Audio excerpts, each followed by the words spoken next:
thanks for tuning in to an ISM podcast. I'm here today with Robert Kuhn, president of Kuhn Associates Management Advisors, LLC of New York, and today's topic is Sustainability 2.0, what comes next? Welcome. Thank you for having me. Robert, you and many other sustainability professionals spend a great deal of time these days on maximizing the opportunities companies can get from being efficient and exploiting the low-hanging fruit of sustainability. I'm wondering what will come after companies do the majority of this work. What will sustainability work look like then? Well, you're right. A lot of what we're doing now is what I call eco-efficiency. It is changing light bulbs. It is dematerializing packaging. It is looking at our built environment and seeing that we can reduce water in landscaping. Those types of things, they're very important. They generally also are aligned with cost savings.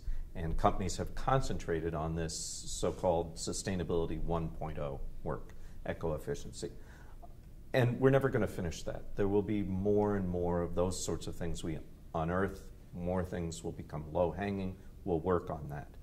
But I think we're seeing a transition, and it's going to continue over time to what I call Sustainability 2.0. So there's a different sort of work there that's going to go on. It's more about value creation. It's more about taking our businesses in entirely new directions based upon sustainability than it is about wringing out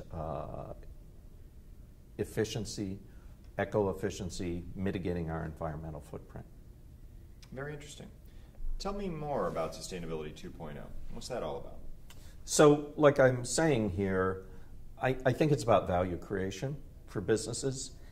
It takes us into the realm of looking at new products and new markets based almost exclusively on environmental attributes. Obviously, you have to deliver on price, quality, service, but really look at how do we create revenue streams and value in our businesses around sustainability. The other aspect is enterprise alignment. So how do we look at all aspects of our business, from HR to procurement to real estate to revenue alignment and cost centers through a sustainability lens. And finally, I think the other thing that's happening in Sustainability 2.0 is we're challenging existing business models. So there are whole waves of innovation that are going to come based on this very important goal we have to make businesses more socially responsible and profitable and environmentally responsible. There will be new business models around that. It seems from that definition that Sustainability 2.0 is more strategic than 1.0. Is that right? Well, you know, I've talked about it from a high-level perspective, so that kind of implies it's strategic only, but it's not. And certainly there's strategic aspects of 1.0 too. Before you go about these eco-efficiency programs, you've got to develop some strategy there. But in 2.0, there are tactical things too. It's not just managing solely by strategy. There are tactical things you have to do to sit down and figure out how you're going to develop new products, new revenue streams, how you're going to involve suppliers, what do you do in enterprise alignment around compensation schemes. Those things get very tactical. So they're both aspects to it. Interesting. Do you see any companies now doing 2.0 type work? Sure, there are. I think there are a couple good examples here. So the first one is waste management, right? So here's a company that for years based its revenue stream on volume. And waste management set about its salespeople to go out and put containers in the back of industrial properties. And the bigger the container, or the more frequently things were picked up, the more money waste management got. But a few years ago, waste management sat down and said, people are becoming more sustainable, if you will, more green, and eventually we're going to throw out less. And sure, we're making some money off the recycling, but this whole dematerialization movement is going to result potentially in less revenue for us. So what do?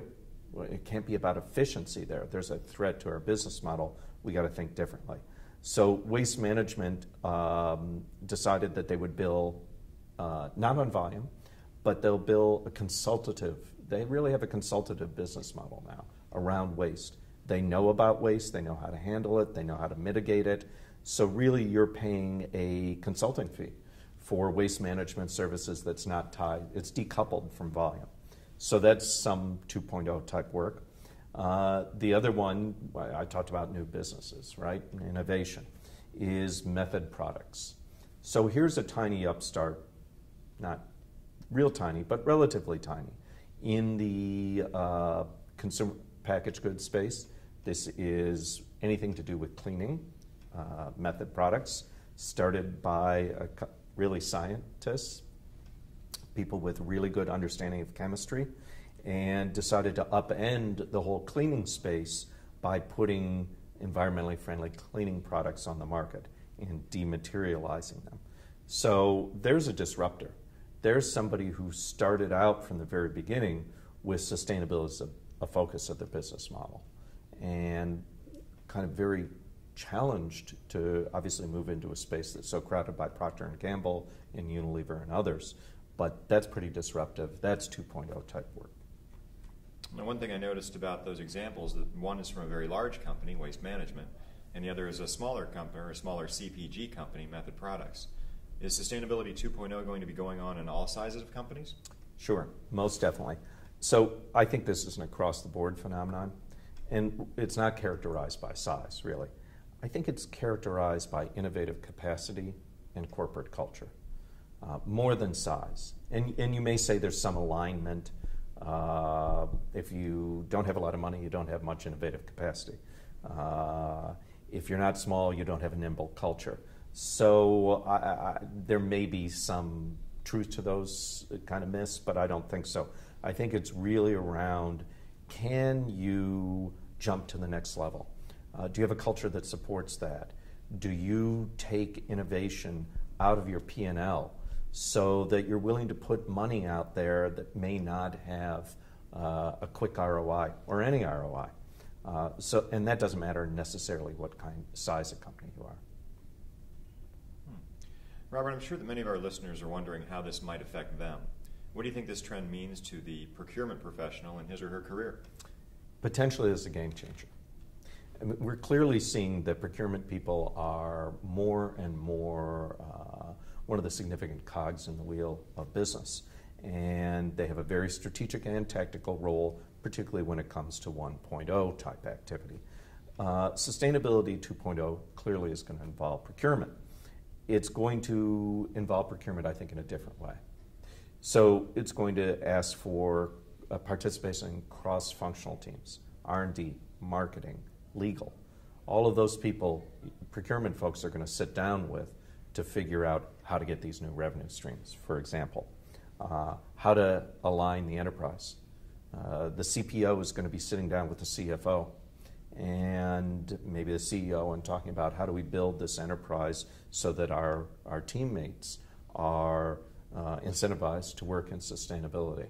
We currently don't do that. So there's going to be cross-functional teams. Procurement would be involved in R&D and marketing. And I think the other thing that we're going to ask for out of procurement folks is leadership, or the procurement function is leading some of this innovation. Not just, how do we buy it? How do we buy it in a more environmentally friendly way that reduces our environmental footprint, but how do we go to the next level? And that requires the procurement team to help lead in innovation. Well, some of the work you've just talked about sounds a bit different than the day-to-day work of today's procurement professional. Do you think there'll be new skills required? I do think so. I think procurement people are going to have to, and I could say this about the R&D folks too, or people in finance, I think we're going to have to learn how to break down a lot of silos in our businesses and be more collaborative. There's going to be cross-functional teams, as I said, and you're going to have to be willing to sit and listen to what other people have to say and understand their objectives, find a common path, and figure out how to move forward.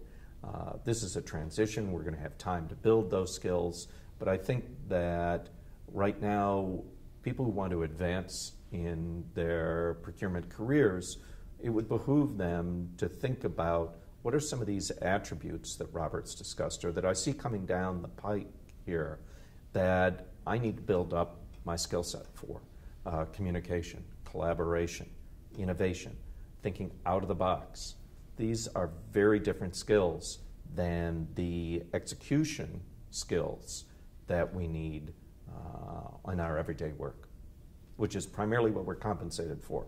A lot of it is, did you do it? Did you do it right? Those are the metrics we measure you get. That's how you get advanced. This is going to be a lot more try it and see if it sticks type of skill set. This is all really interesting, and I think we've only touched on the tip of the iceberg on this topic, but our time, unfortunately, is running out. Do you have any closing thoughts on the transition to Sustainability 2.0? So I think this is a marathon, not a sprint. It's going to take a long time. Companies are going to be doing 1.0 work simultaneously with 2.0 work. So procurement people, I think, can take a deep breath and say, we're not out of work. We still need those execution skills. I encourage procurement people to think in broader terms and think about what value they can bring. One of the great pieces of news here is that young people coming into supply chain management and procurement are very focused on this. And they want to work with people in a procurement team that get this and that want to work on this. So I think that there's a lot of advancement opportunity for people who are currently in supply chain management if they build these skills. And I think that's where I'd say there's a lot of options here for procurement people. It's good news.